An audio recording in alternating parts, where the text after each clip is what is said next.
ঝালকাঠি ইউনিভার্সিটিতে ছাত্রদলের আয়োজনে সবার আগে বাংলাদেশ কনসার্ট ও সাংস্কৃতিক সন্ধ্যা অনুষ্ঠিত হয়েছে।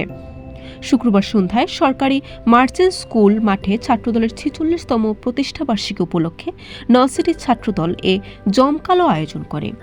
অনুষ্ঠানের মধ্যে ছিল জুলাই আগস্ট বিপ্লব নিয়ে নাটিকা, নাচ, গান ও আবৃত্তি ও কুয়াকাটা মাল্টিমিডিয়ার পরিবেশনা। পরে যশোরের ফেরারি ব্যান্ড দল সঙ্গীত পরিবেশন করে। বিপুল সংখ্যক দর্শক অনুষ্ঠান উপভোগ করেন। এর আগে একই স্থানে শহীদ প্রেসিডেন্ট জিয়াউর রহমানের জীবন দর্শন নিয়ে শিক্ষার্থীদের অংশগ্রহণে রচনা ও চিত্রাঙ্কন প্রতিযোগিতা এবং শহীদ সেলিম স্মৃতি টুর্নামেন্টের বিজয়ীদের মধ্যে পুরস্কার বিতরণ করা হয়।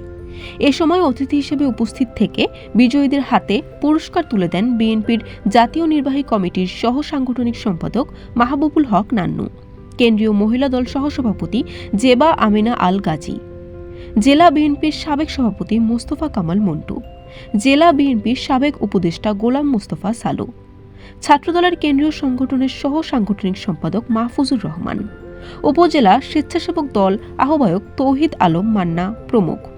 অনুষ্ঠান পরিচালনায় ছিলেন উপজেলা ছাত্রদল সদস্য সচিব মোহাম্মদ সুজন খান, যুগ্ম আহ্বায়ক ফয়সাল আহমেদ, পৌর ছাত্রদল আহ্বায়ক রনি তালুকদার, সদস্য সচিব সাব্বির আহমেদ, কলেজ ছাত্রদল আহ্বায়ক রাকিব গাজী, সদস্য সচিব মোহাম্মদ হিমেল সহ ছাত্রদলের নেতৃবৃন্দ।